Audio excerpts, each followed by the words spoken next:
are to begin our next installment of the Precepts and Principles of the Torah. We are, I believe, at installment number 27.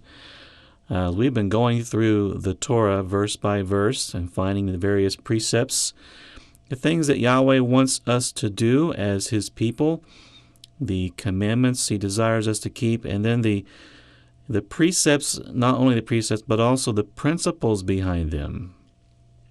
We don't look at Yahweh as giving us some kind of legal code like the United States, section this and section that of the revised code. Yahweh doesn't need a revision. Yahweh's word is perfect. I already gave it. It was already perfect, but it has principles that we're supposed to be abiding by. The spirit behind it is what we are in pursuit of as Yahweh's people. We're looking for His will for our life in every aspect, every angle, and in every way. So we desire that our lives would be as much like Yahshua the Messiah as possible. And the way that happens is looking to Yahshua's example and also looking at the scriptures and understanding them, what He desires us to do. And some of the things that may not have been written down that Yahshua did, the way He conducted Himself. If we ever wonder, all we have to do is look into the Torah. He was a perfect person. He was a Torah keeper extraordinaire. There was no one ever like Him. And the only ones that will be like Him in the future are the ones that have Him living inside of them. So, hallelujah. So we're going to go back here and look at a couple of verses, and these are loaded. These two verses are loaded. We want to understand what it is He wants, and there's all kinds of different ways of violating these commands. And so we're going to spend an entire broadcast on just two verses, but we're going to pull up a lot of other verses that are related to these. And so, all right, so we're going to begin here with Leviticus chapter 19 and verse 11. And here it says, "You shall not steal, nor deal falsely, nor lie to one another." Now, obviously, we should not be taking things that belong to others. Stealing and dealing falsely and lying actually often go hand in hand because there's deception involved in taking things from others. In order to successfully steal from another person, you have to typically sneak and hide yourself and work in deceptive ways in order to be successful. And so these are all interrelated with each other, interrelated. So, con artists, they use deception and lying in order to take advantage, and burglars sneak into homes and businesses in order to take from other people. It's amazing the amount of work they'll do to take from somebody else. And if they put the same energy into actually working for a living, making an honest living, they might even come out on top, and especially considering the lowered risk of losing everything and going to prison. So, I'm sure there are some of us who, in our former life, may have been involved in those kinds of things. Hopefully none of us are presently as believers in Messiah. But there are different ways of violating these principles that perhaps one may not be thinking about. And but Scripture says here in Ephesians 4:28 says, "Let him who stole steal no longer, but rather let him labor, working with his hands what is good, that he may have something to give him who has need." And so rather than taking without laboring, we labor that we might give. Very different perspective as believers in Yahushua. We are walking a different direction, the very opposite direction we were before. Now, of course, stealing, we should know that, pretty obvious. It belongs to somebody else. Don't take it. Should be an easy one for us to figure out. Shouldn't be anything complicated about that.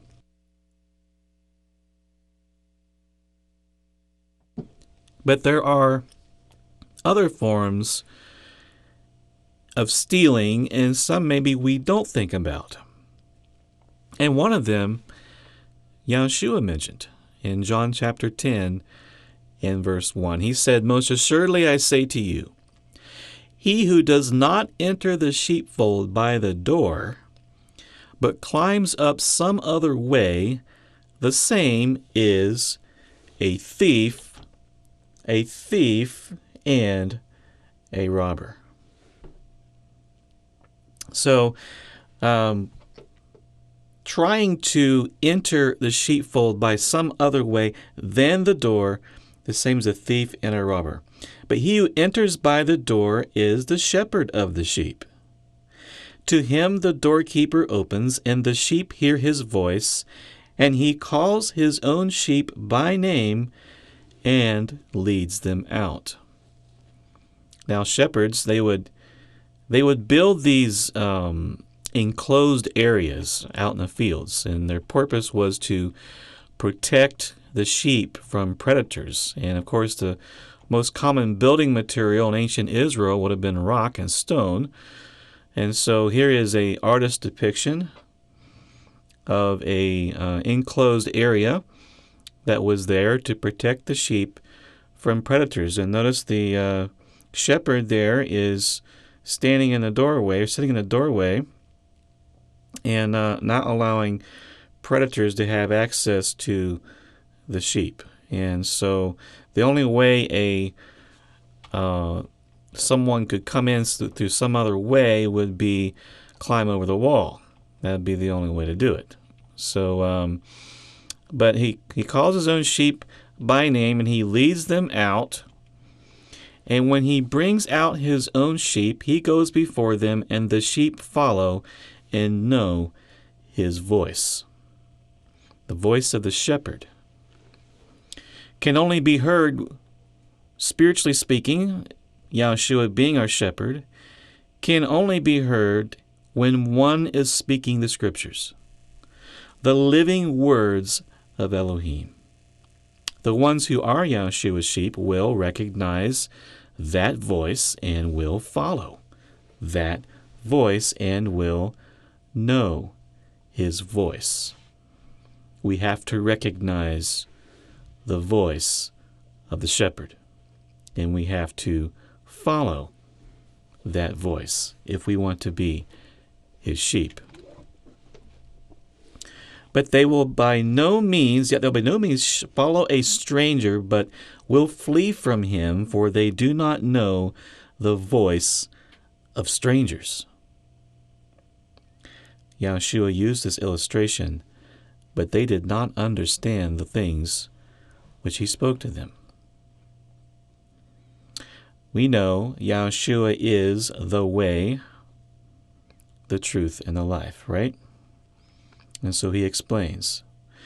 Yahushua said to them, "Again, most assuredly I say to you, I am the door of the sheep. All who ever came before me are thieves and robbers, but the sheep did not hear them. I am the door. If anyone enters by me, he will be saved, and will go out in and out and find pasture." Yahushua is the way, he is the truth, he is the life, and no one can enter the sheepfold and be a part of Yahweh's people unless they go through him. That is the door. Now, Moshe, all the prophets, the writers of Scripture, were not thieves and robbers because they functioned under the authority of the voice of the shepherd, who spoke and is the living word of Yahweh. No one can and no one ever could come to the Father except through Messiah, even in Old Testament time periods, because Yahshua's sacrifice not only cleanses us from our sins, also the sins of every man who ever repented and chose to serve Yahweh. It says in Revelation 13:8, "All who dwell on the earth will worship him, whose names have not been written in the book of life of the Lamb slain from the foundation of the world." So He is that lamb that was slain from the foundation of the world. He's ultimately the door through which all have to enter. There is no forgiveness of sin apart from his sacrifice. The blood of bulls and goats would never be enough. So everyone who desires to function in ministry must function underneath the authority and direction of the chief shepherd. And anyone who functions in that ministry must speak only with the authority given to them in the Word of Yahweh, the Holy Scriptures. Anyone who rejects the authority of Yahweh's Word rejects the shepherd's voice. Anyone who rejects the Messiah's offering for the remission of sins is rejecting the authority of the Messiah. But there is no other way into the sheepfold apart from those two things. And so, John chapter 7, verse 9, look at this again. He is the door of the sheep. All who ever came before him are thieves and robbers. If anyone enters by him, he'll be saved, and will go in and out and find pasture. That's the food. That's what we're after. We are in pursuit of the good word of Yahweh. Now, every false doctrine has one thing in common. It either rejects something in the Scriptures. Something in the Holy Scriptures is going to reject, or it's going to reject the authority of the Messiah, which the two go hand in hand. But thieves and robbers are seeking to bring sheep outside the protection of that door and take the sheep for themselves. They can't do it unless they find some other way into the enclosure besides the door being Yahushua. So remember what Yahushua said. He said, "He who does not enter the sheepfold by the door but climbs up some other way, he's a thief and he's a robber. But he who enters by the door is the shepherd of the sheep." He is the shepherd of the sheep. Now, to him the doorkeeper opens, the sheep hear his voice, and he calls his own sheep by name and leads them out. Now, looking at this illustration again here, we have to remember Yahshua is the door. Now, I hope they weren't trying to draw a picture of Messiah here, but this is the way they believe they were constructed based on the illustration. And but if Yahushua is the door, then only the shepherds who enter by the door are legitimate shepherds approved by Yahushua.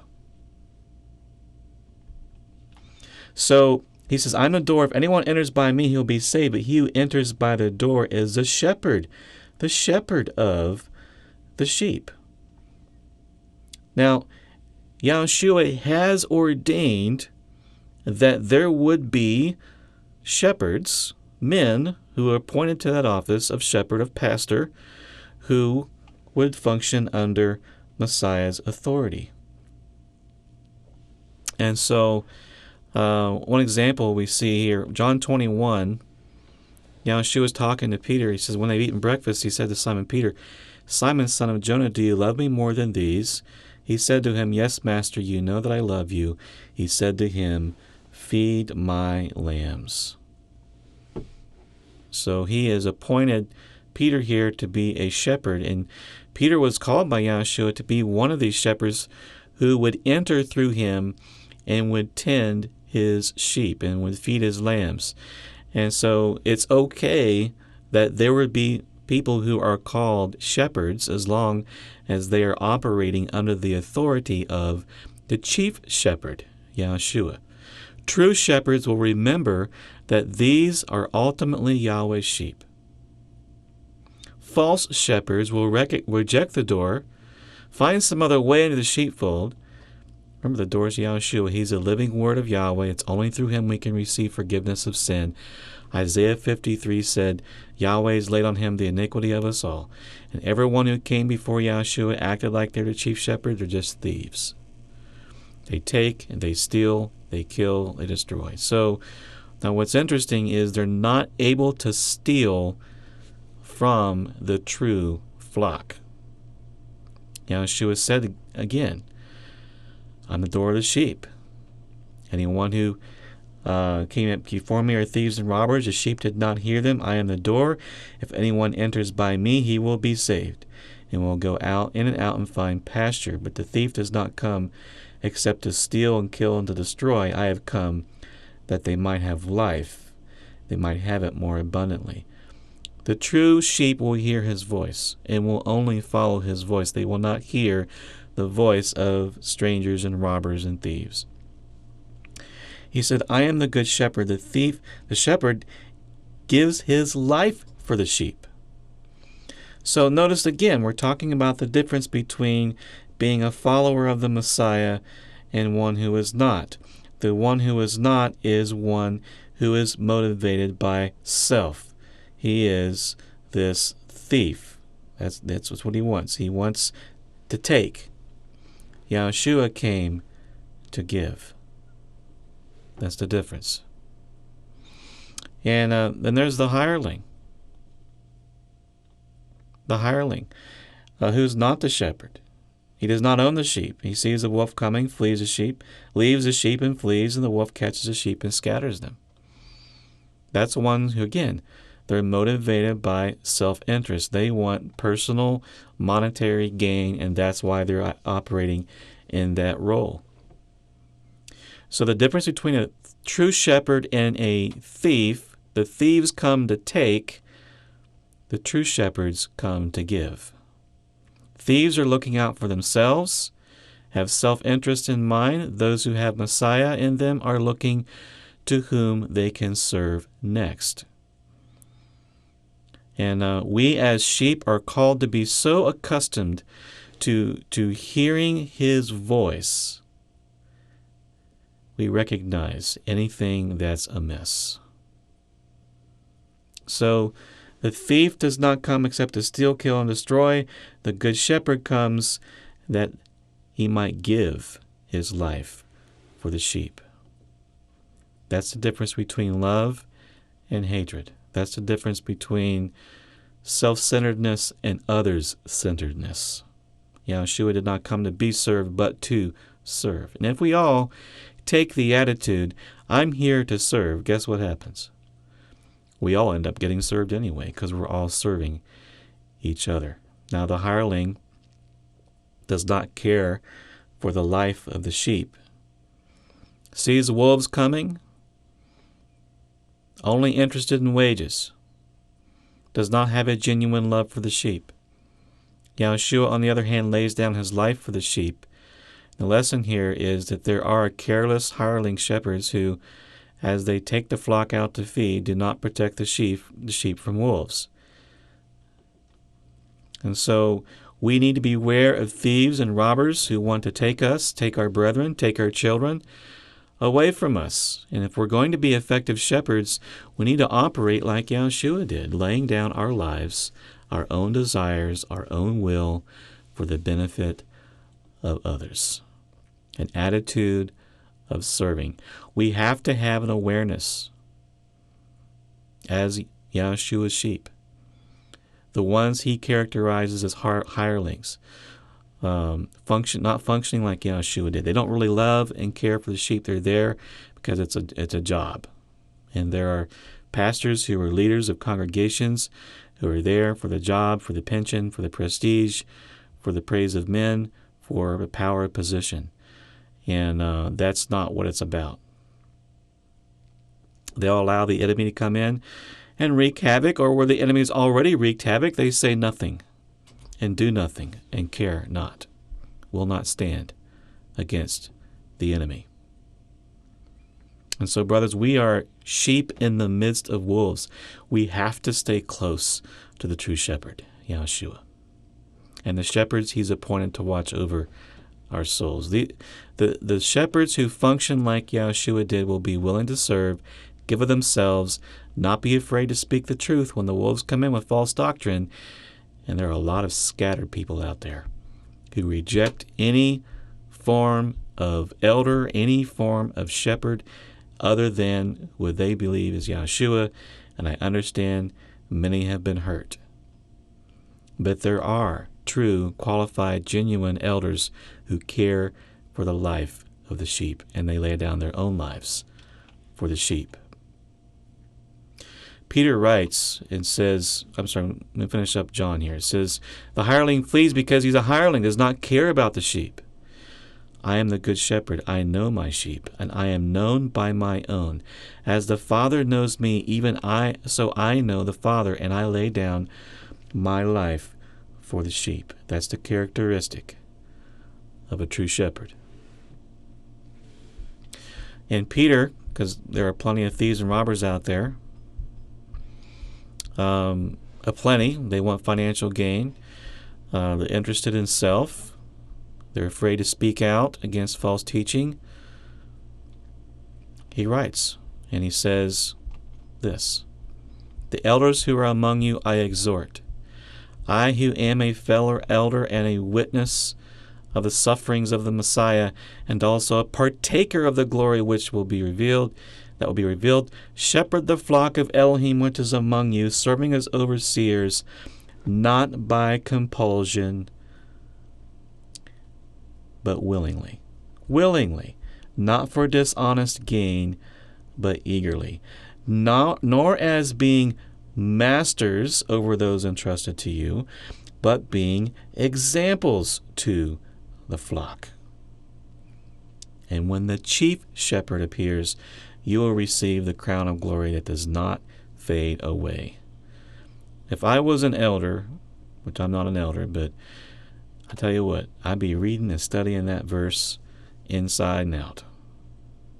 And actually, if you study this out, you'll find this word translated masters is the same Greek word translated in the Old Testament in the sense of subdue, like subdue the earth. Yahweh gave Adam the responsibility of subduing the earth. Same word is also used when Yahushua said, don't lord it over, and there's some interesting things there. So, he is calling elders to a higher calling, one to be like Messiah, not looking for dishonest gain, not doing it out of compulsion, but doing it willingly, laying down their lives like Yahshua did.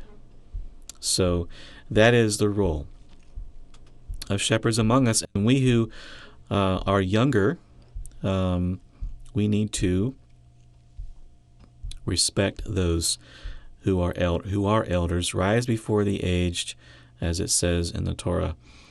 And but we need to recognize the true shepherds. The true shepherds of the flock are not afraid to speak out against the culture we live in, the church traditions that are unbiblical, the false teachings that have been handed down.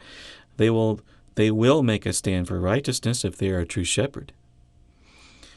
They will not be content to allow worldliness into the flock and will speak against it, rather than being afraid to speak against it. Because the flock is full of wolves in sheep's clothing. But the cowardly will not stand up against them. So if you're an elder, you have a responsibility to function like Messiah did. You may get blasted and slandered and put down because of the stand you make for righteousness, but that's part of the program.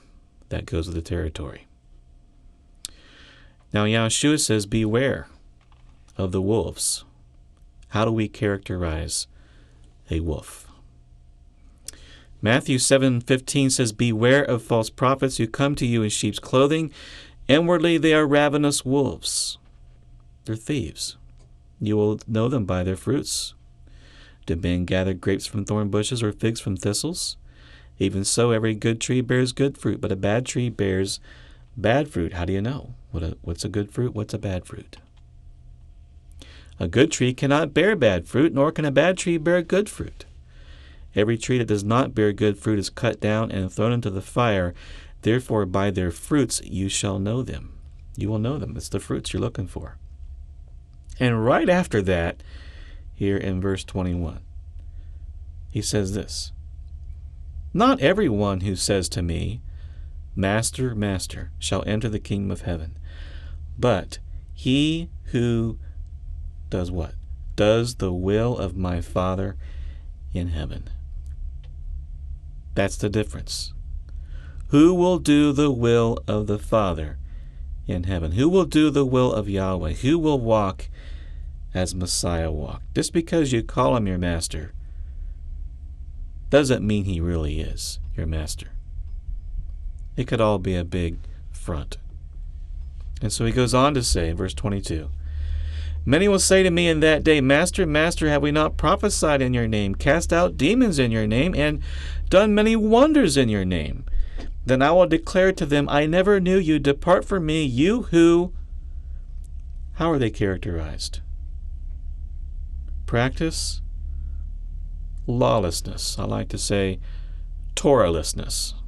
The sheep here have fallen under the false teaching from wolves among the flock, the hireling shepherds, who are thieves and robbers, and will not stand up against the teaching of these wolves, and will not make a stand for the word of Yahweh and for righteousness. They are being taught it's okay to call him your master, but not do the things he says.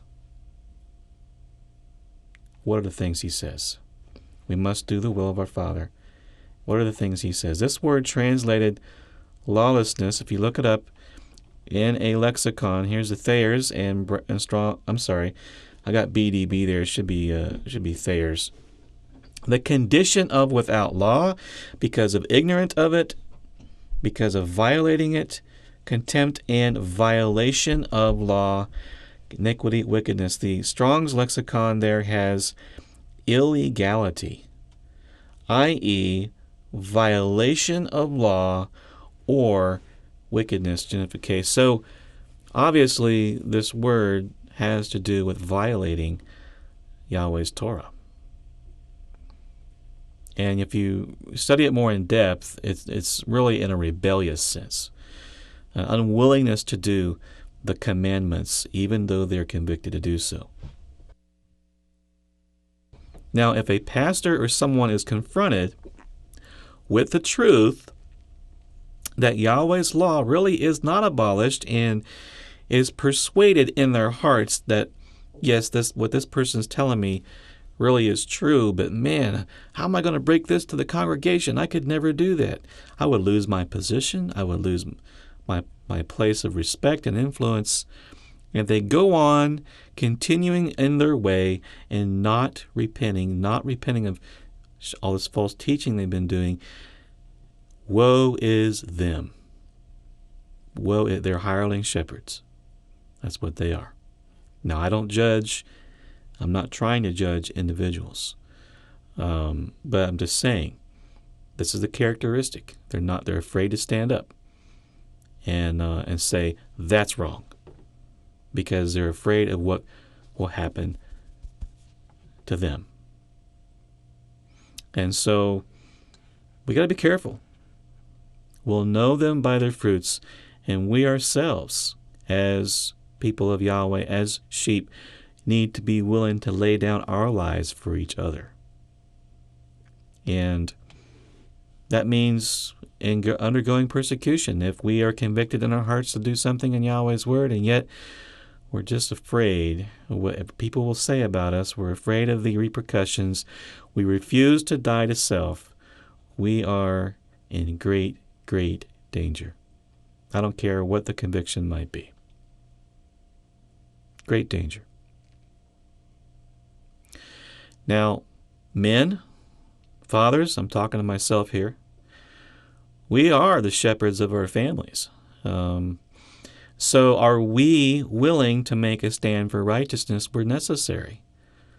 Are we an Abraham or are we an Ahab? Are we content to take the blessings and the prestige that comes from being the husband and father of our household without really taking responsibility for the flock that's in our care? I'm concerned that there are hireling fathers too. They want the benefits of being a husband. They want people to do what they say, and they want, to be in authority, but they're not really leading their families in the way Yahshua tells us to lead the sheep. They're takers and not givers. They want to be served, but they do not serve. That's the characteristic of a thief and a robber. We are called to protect, to teach, to serve our families.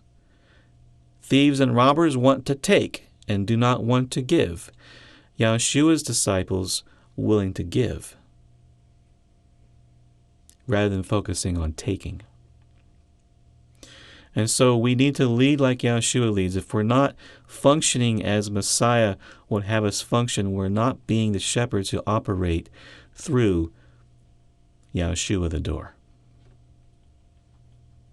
May Yahweh give us understanding, help us to understand our role and what He has called us to do as fathers and as husbands.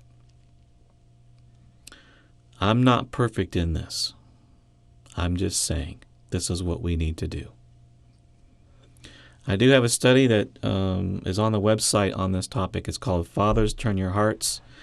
If you go to EliYah.com/family, you will see 4 studies there on family that I am endeavoring to live up to.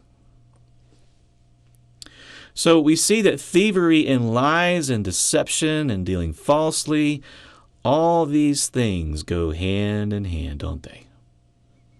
And that's why we would see Leviticus 19:11 coupling them all together. Do not steal or deal falsely or lie to each other. Yahweh puts them all together in one verse. Now, as the people of Yahweh, we are called to hate lies and love truth. Ephesians 4:25 says, "Therefore, putting away lying, let each one of you speak truth with his neighbor, for we are members of one another." We have a heightened sensitivity to what is truth. We have a heightened sensitivity to truth. We have a heightened sensitivity to the potential of being deceived. We have a heightened sensitivity to where a lie might be rearing its ugly head somewhere. When David, the way he functioned as a king, he says this, he says, "My eyes shall be on the faithful of the land, that they may dwell with me. He who walks in a perfect way, he shall serve me." That's who he associated with. "He who works deceit shall not dwell within my house.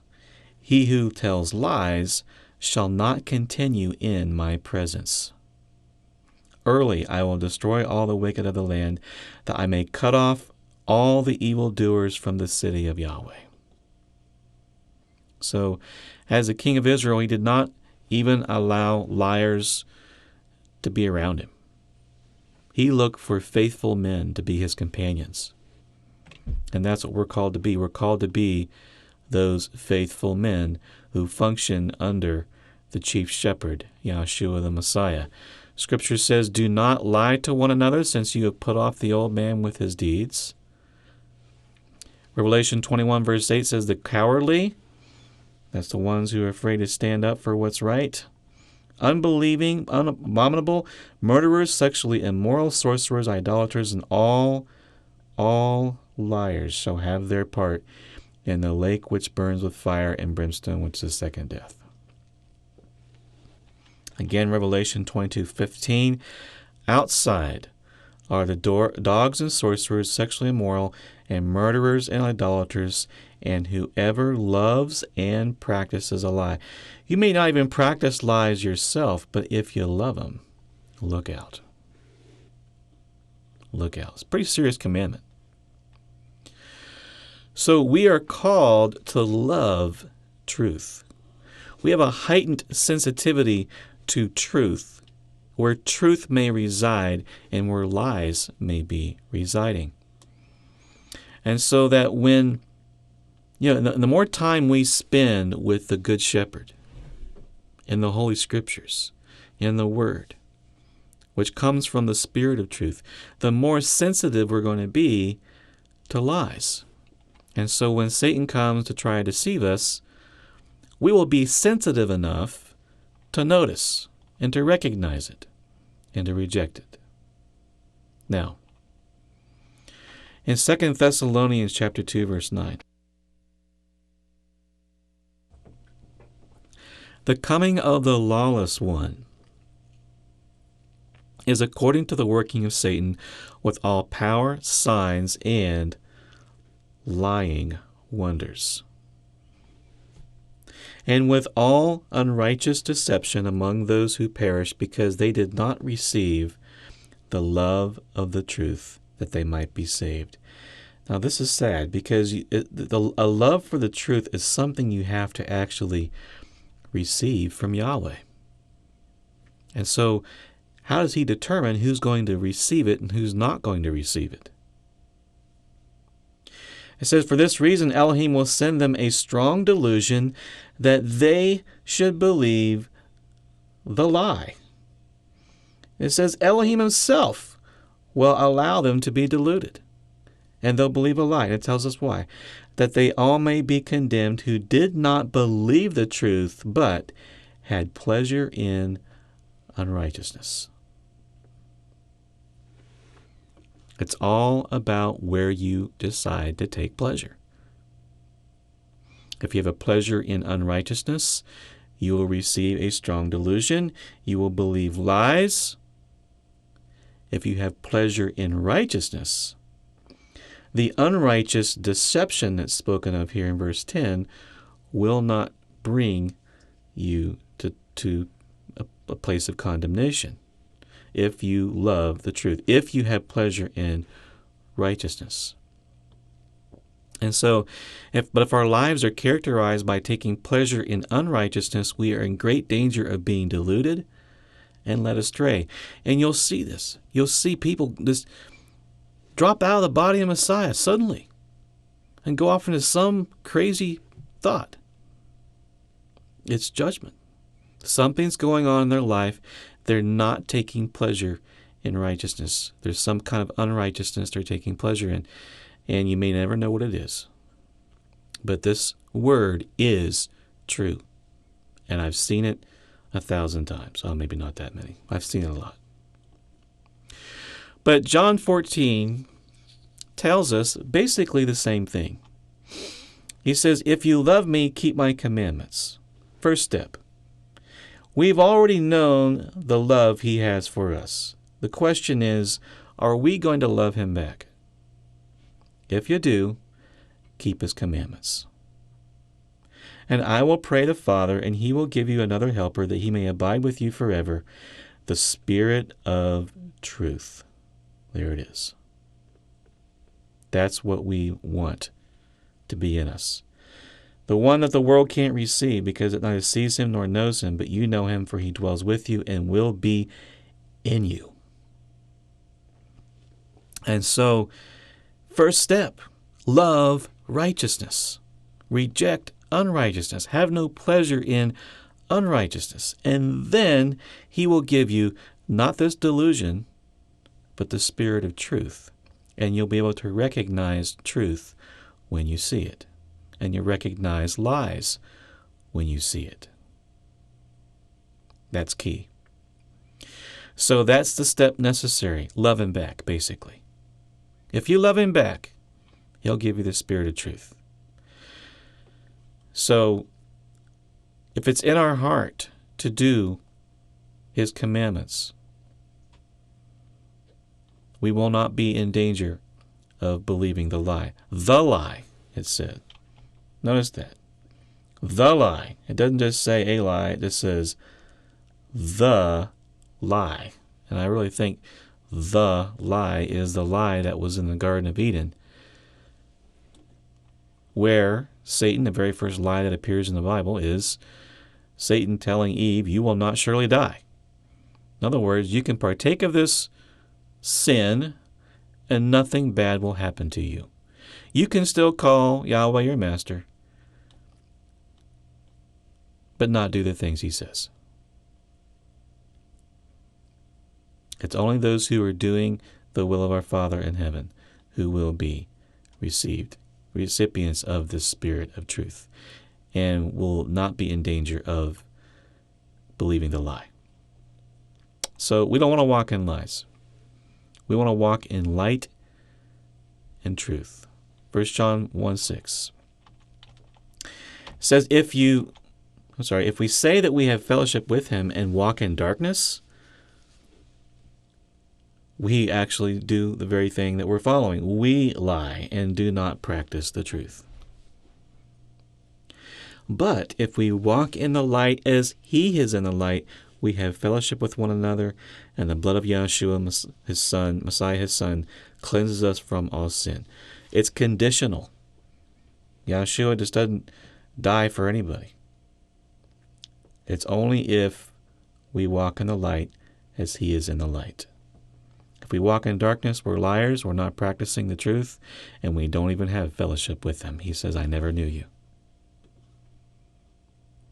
And so this all takes us back to the principles found in Leviticus 19:11. You shall not steal, nor deal falsely, nor lie to one another. The lies and the truth, those who are of lies, will work for their father, the devil, to steal the souls of men through deception. Those who are of the truth will function as the Good Shepherd did, being a servant. John 8:44 talked about men. Yahshua talked about the men who were of lies in his day. He says, you are of your father, the devil. The desires of your father you want to do. He was a murderer from the beginning and does not stand in the truth because there is no truth in him. When he speaks a lie, he speaks from his own resources, for he is a liar and the father of it. But because I tell you the truth, you do not believe me. They don't believe him because they're under the strong delusion. They're too focused on walking in unrighteousness, and they have a judgment on them. He said, which of you convicts me of sin? And if I tell the truth, why do you not believe me? He who is of Elohim hears Elohim's words. Therefore you do not hear, because you're not of Elohim. We just told him point blank who they were. He told him they were snakes and vipers and all these other things. He told him exactly who they were. Whereas those who were his disciples, being recipients of Yahweh's Spirit, he told them, John 16:13, when he, the Spirit of truth, has come, he will guide you into all truth. For he will not speak on his own, but whatever he hears will speak. He'll tell you the things to come. So he will guide you into all truth. That's what the Spirit of truth will do. There are all kinds of lies in the world, and some of them we may still believe. But the Spirit of truth will guide us and lead us. Because right now we may not have every ounce of truth in our hearts that we need to have. There may be still some areas that Yahweh is teaching us, but we're on the way. We're learning. We're being led by the Spirit of truth as we take pleasure in righteousness. He guides us to more righteousness. As we take pleasure in truth and we despise lies, he will grant us more truth. And as long as we have a love for the truth and a love for righteousness, Yahweh will give it to us. But beware of little things in our heart that are self-centered motivations. Oh, if I do this, I will seem even more set apart than the next person. Therefore, it must be true. I chuckle, but it's not funny. It's sad. But there are little heart motivations that go on. I know it's there. I just see the evidence of it. I know it's there. There are people that they accept doctrines primarily because something in their heart is going, wow, if I was to do this, I would be even more set apart and more different than the people around me. And I would feel even more special inside than I already feel. And therefore, they accept it simply because it's different. And our hearts are subject to corruption in all kinds of ways. May Yahweh give us discernment. We have to be careful. Be wary of self-interest rather than giving, rather than serving. But if we want the Spirit, we need to take steps of obedience, because if we love our Heavenly Father, we want to glorify Him, we love Him. Not so that others can look at us and say, oh, wow, they're just really, no. Not so we can look at ourselves and say, oh, how great I am. If we're lacking self-esteem, let it be that you take on Yahshua the Messiah. You empty yourself and take Him on. Acts 5:32 says that we are witness to these things, so is the Holy Spirit, whom Elohim has given to those who obey Him. So as a people who love the truth and loathe lies, we definitely, by the Spirit living in us, will be led to and walk in truth. And certainly, we will love truth. We will loathe lies, and we will not practice deception or lying to each other. Now, in Leviticus chapter 19 and verse 12, we're going to take a look at this. It says, you shall not swear by my name falsely, nor shall you profane the name of Yahweh, of your mighty one. I am Yahweh. Verse 12, Leviticus 19, verse 12.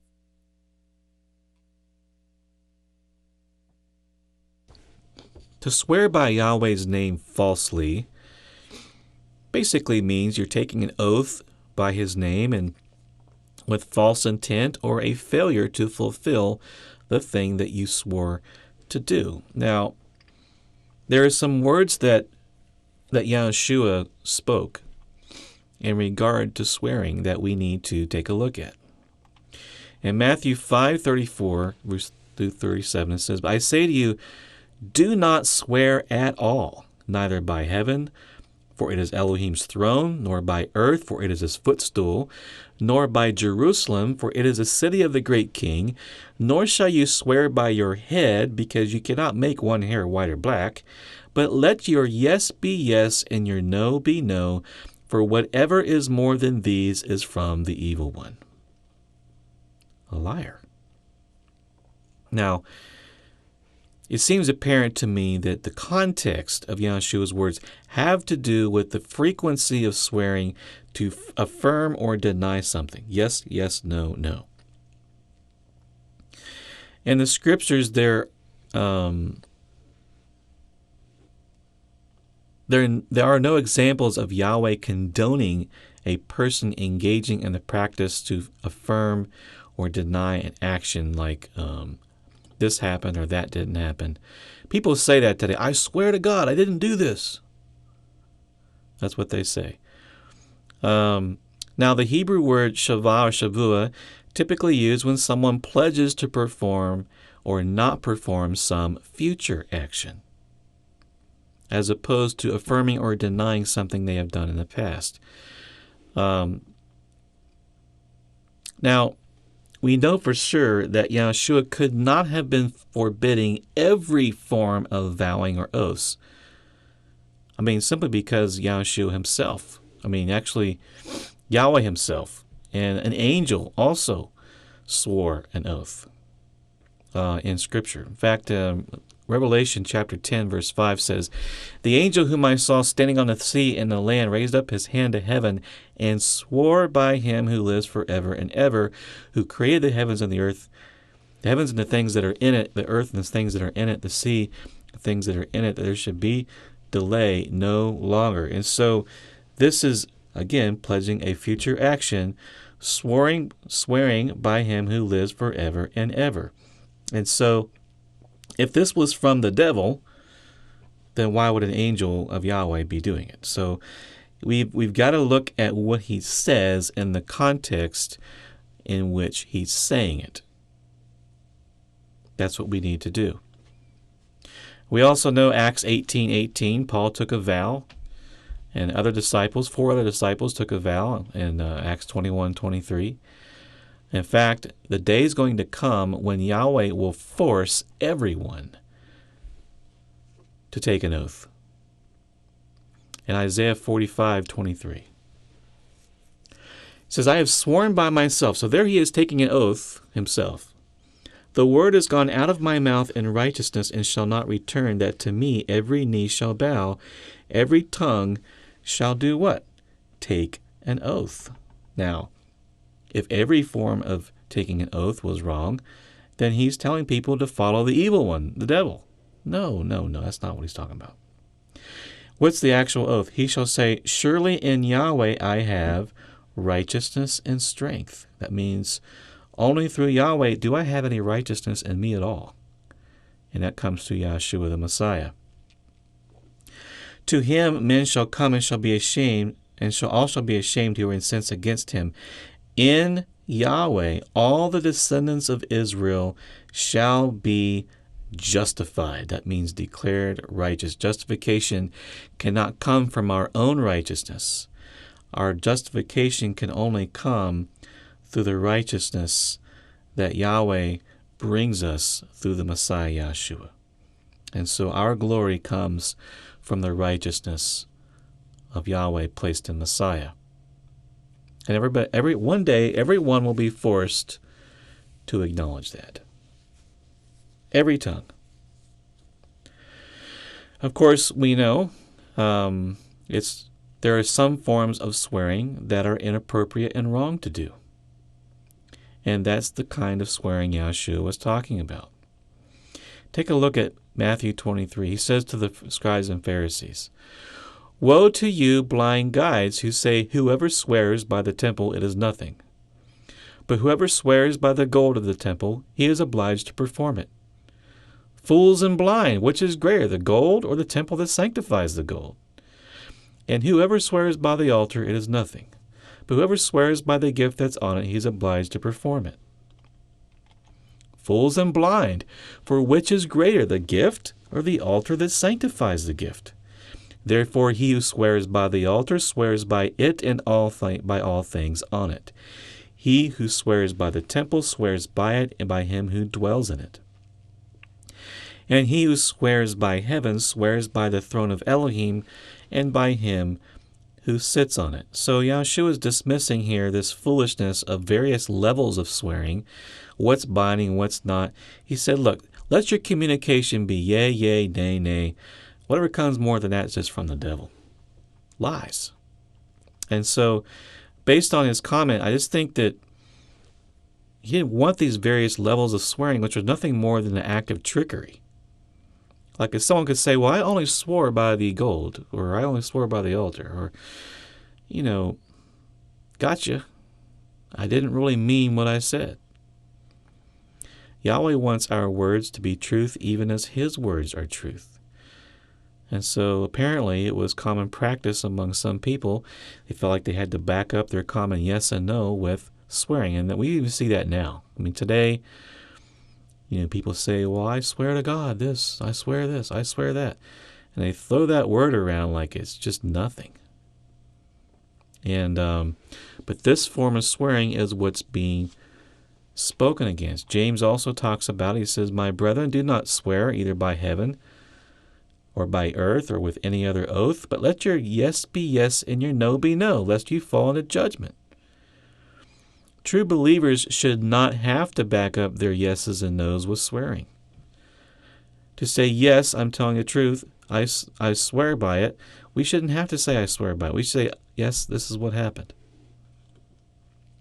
Suppose it was a practice where believers needed to maintain their integrity of their yes and yes constantly, and a no and no constantly by having to swear every time they spoke.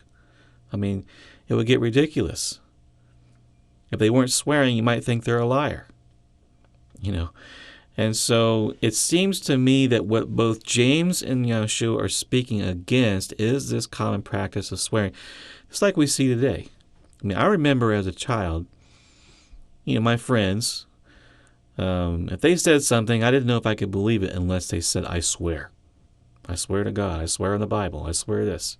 Then I might believe it. But then even then I found out they'd be willing to swear even though they were lying about it. But it appears, based on Yahshua's words, to the Pharisees that this is the kind of thing that's really kind of going on in social circles of that time. And so, since we are called to be speakers of the truth, we shouldn't need anything other than the integrity of our word to be anything to back us up. Otherwise, we're just an assembly of liars, and we find ourselves having to swear all the time in order to be believed.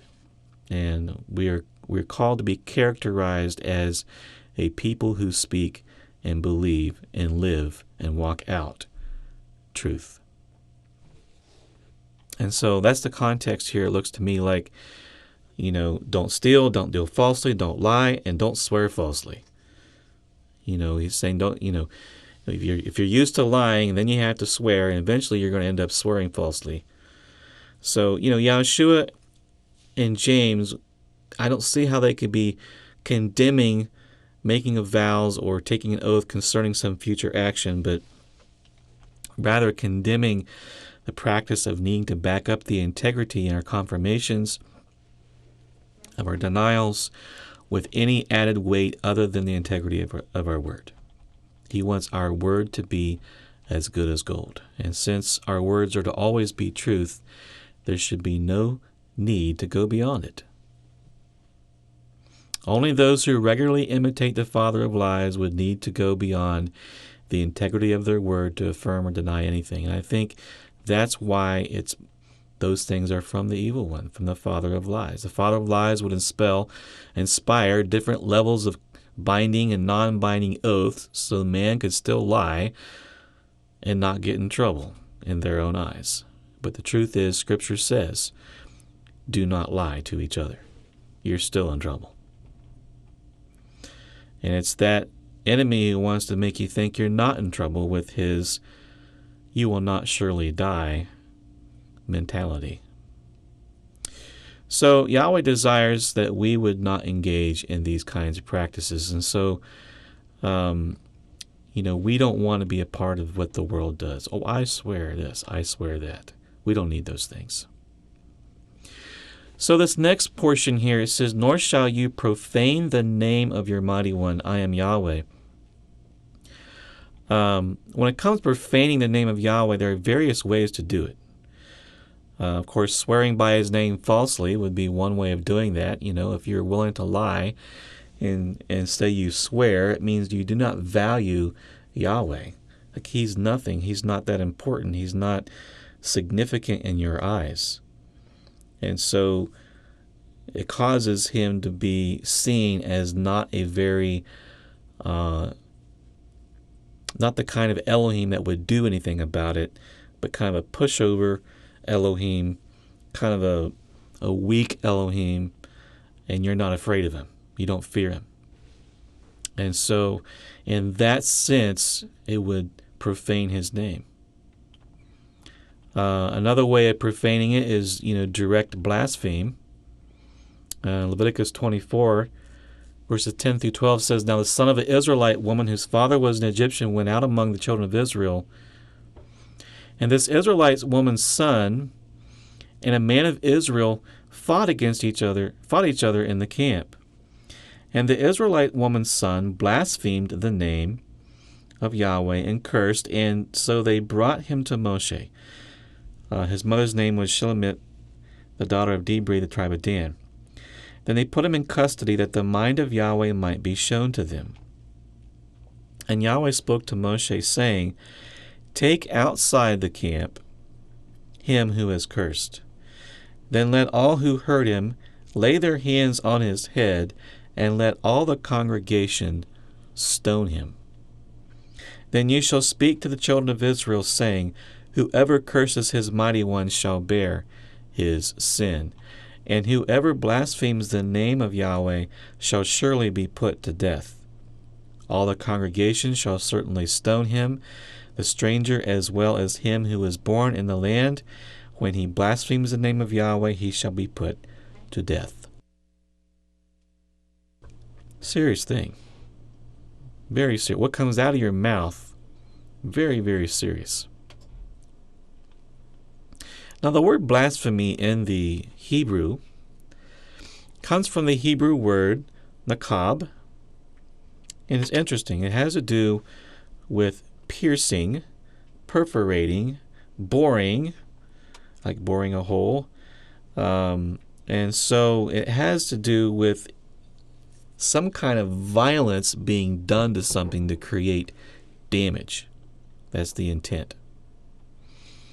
The Strong's lexicon has to puncture, literally to perforate with more or less violence, or figuratively to specify, designate, libel. So a form of tale-bearing or falsehood being spoken against, or put downs. And so it has to do with doing some kind of violence to the name of Yahweh. The violence can be verbal. We see similar language being used here in Psalm 64. It says, hide me, verse 2, hide me from the secret plots of the wicked, from the rebellion of the workers of iniquity, who sharpen their tongue like a sword and bend their bows to shoot their arrows. Bitter words, that they may shoot in secret at the blameless. Suddenly they shoot at him and do not fear. And so the arrow would cause a puncture, obviously, and it's in the form of bitter words.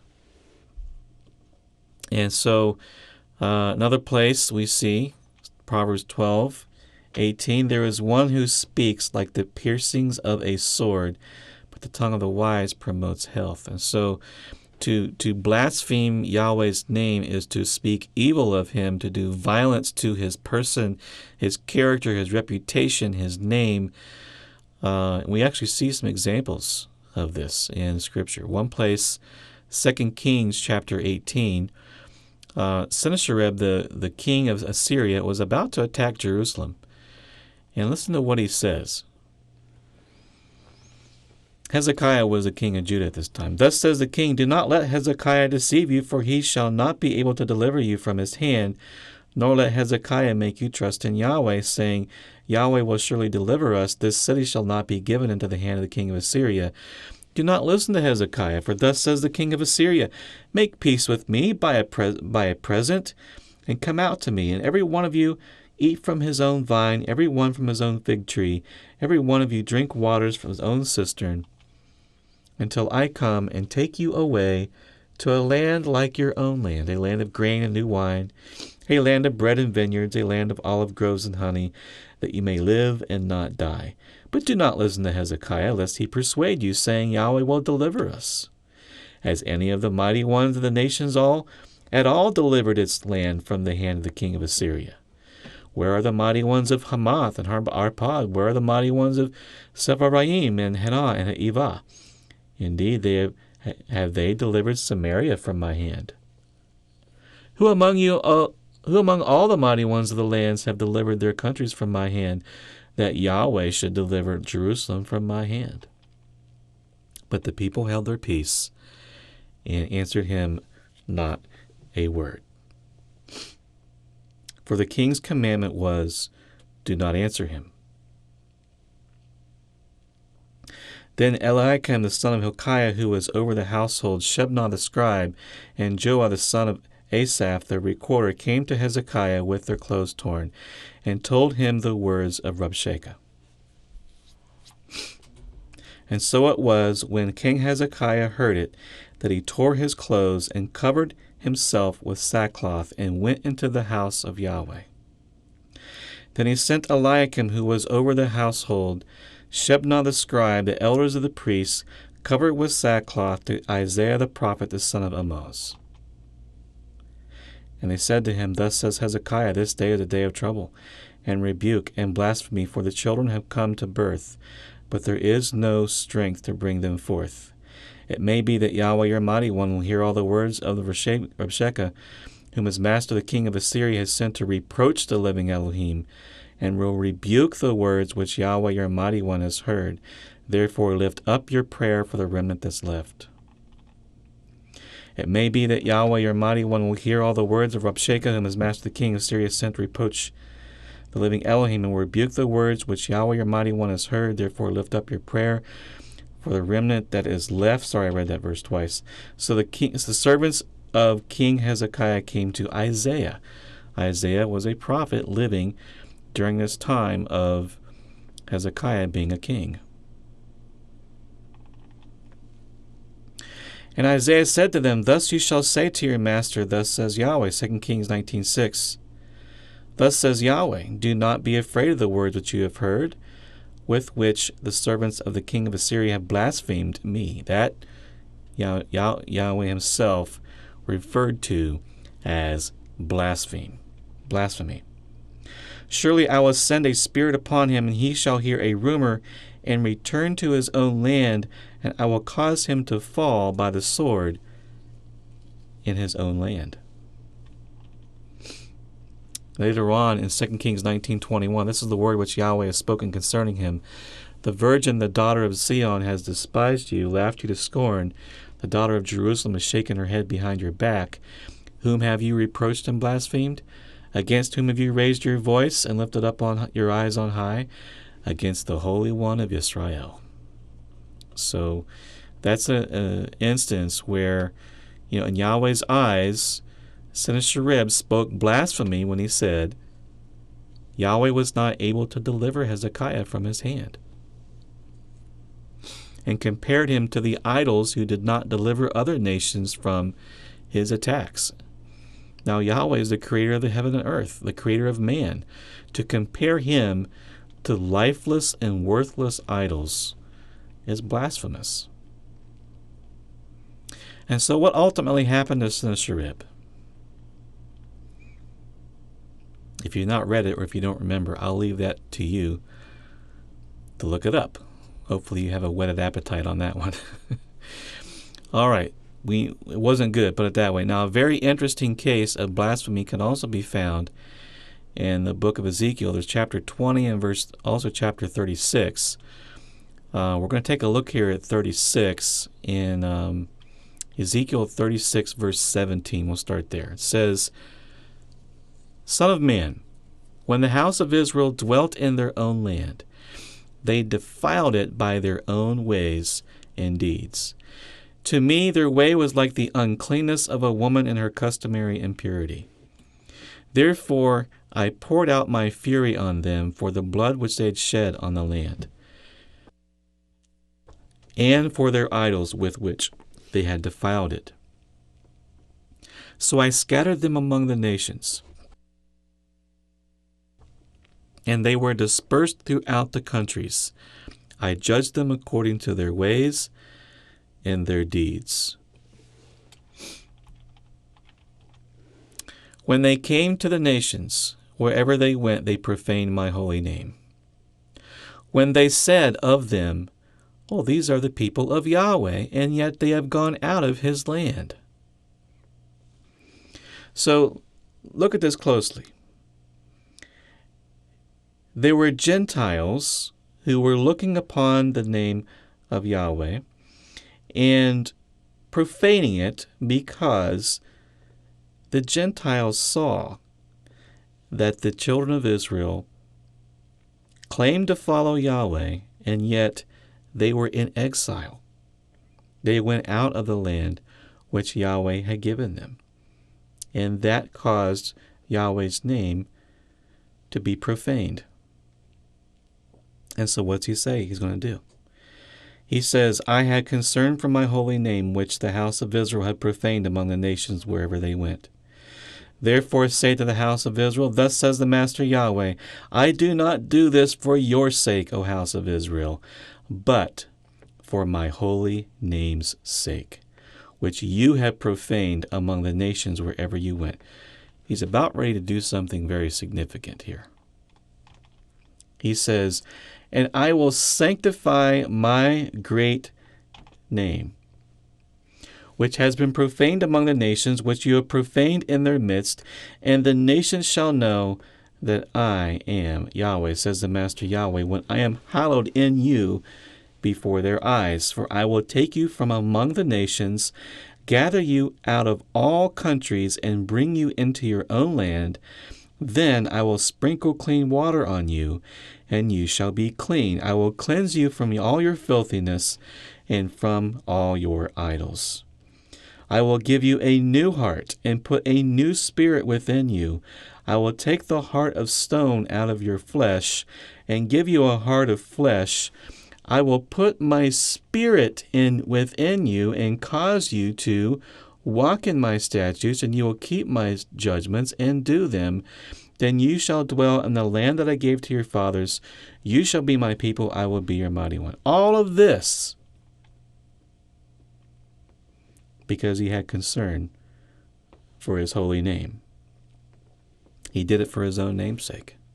That's what he says. That's the reason why the new covenant exists, according to these words, where the Spirit of Yahweh is promised to be in us. And the return of Israel, of course, will happen when Yahushua comes back. But, these verses were actually quoted and referenced in the book of Romans, where it says in Romans chapter 2 and verse 23, it says, "You who make your boast in the law, do you dishonor Elohim through breaking the law? For the name of Elohim is blasphemed among the Gentiles because of you, as it is written." And another related verse in Ezekiel 20 says down here, it says, "Therefore, Son of man, speak to the house of Israel and say to them, Thus says the Master Yahweh, in this too your fathers have blasphemed me by being unfaithful to me." As though Yahweh was not worthy of their love and their attention and their faithfulness.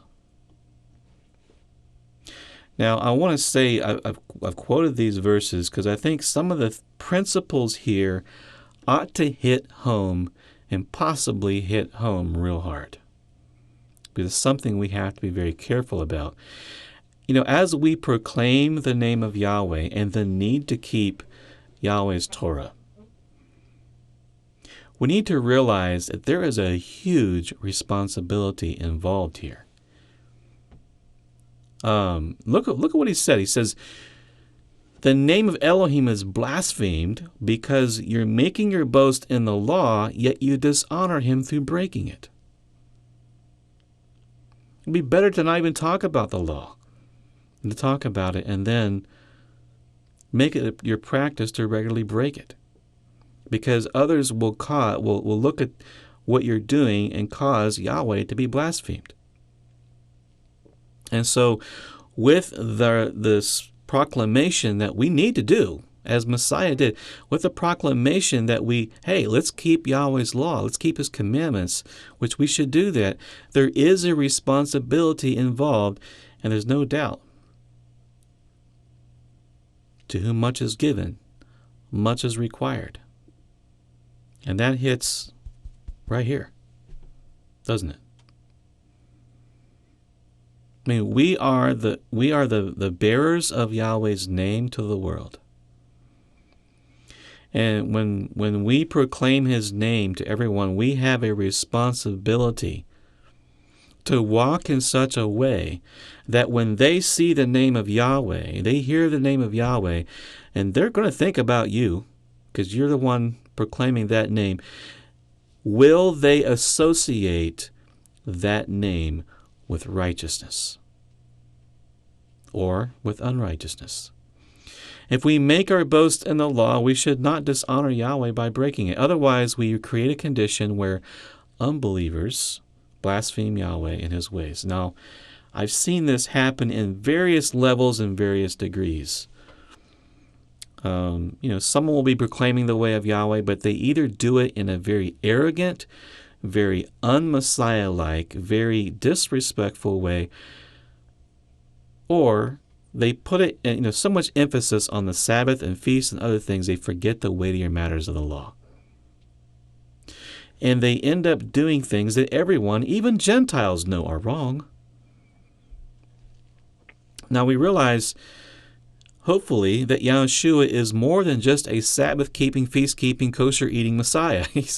He walked in the fruits of the Spirit. He showed compassion and empathy. He laid down his life for others continuously.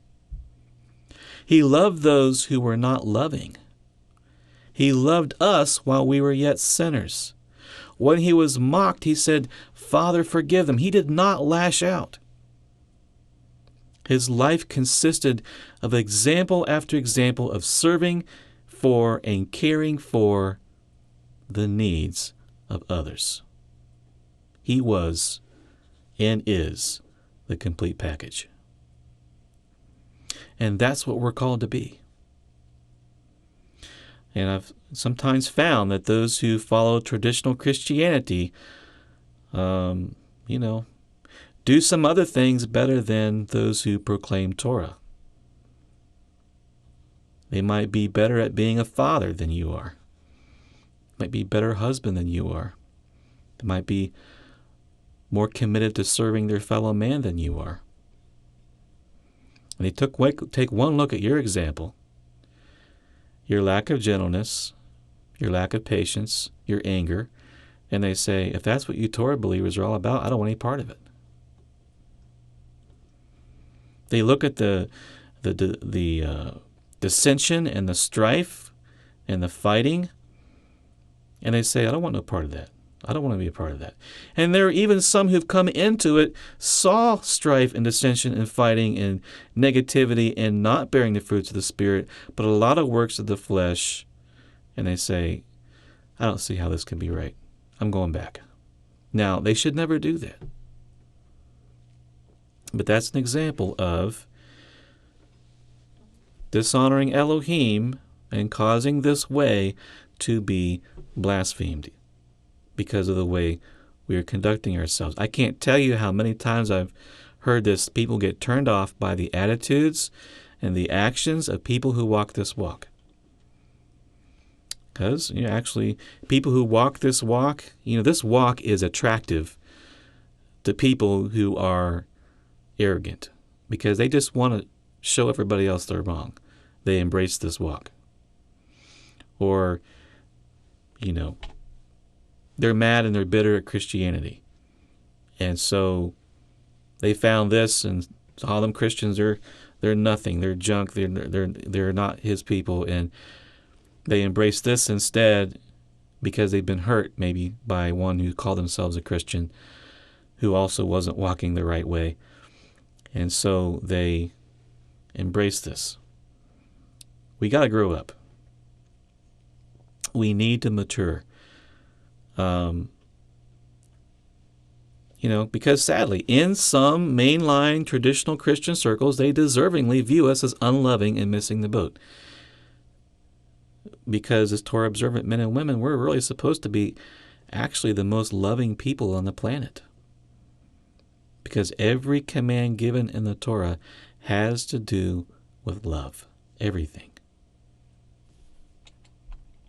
And that's, I say this, and this is important because, listen, if you look at the transcripts page on my website, you'll see what I'm talking about. I don't just talk about the importance of keeping the Torah. I do talk a lot on that. But I also talk about the dangers of strife, the importance of our attitude, the love that Yahweh has for man, the danger of bitter judgments, the importance of mercy, wholesome words, bearing the fruits of his Spirit, walking in love toward the brothers and toward unbelievers, the need for us to have a sincere faith, to die to self, to be long-suffering, to care for the fatherless, the widow, the needy, and the unborn children. Yahweh wants us to be the complete picture of Messiah. And he's more than just Sabbath names, feast days, and eating clean. If we're only that, we're not manifesting him in his fullness. We're not really allowing him to show his complete self through us. And those who are excelling in these other areas will take notice and dismiss the things we have to say. They shouldn't do that. But listen, any ministry that misses out on the weightier matters, these other matters, they're failing to teach the fullness of Messiah. And so I don't want to fail to declare the full counsel of Yahweh's word. And I've got growing to do. I'll never be completely satisfied with where I stand until the day the corruption puts on incorruption. I have things to learn, more things to overcome, more areas in which my Savior wants to show me by the Spirit of truth dwelling in me. I'm falling short of His glory. I need to be refined. And I praise Yahweh. He has the patience and grace to lead us to greater things without fear of condemnation during the interim. But listen, we have to be very careful of how we conduct ourselves. We do bear the name of Yahweh.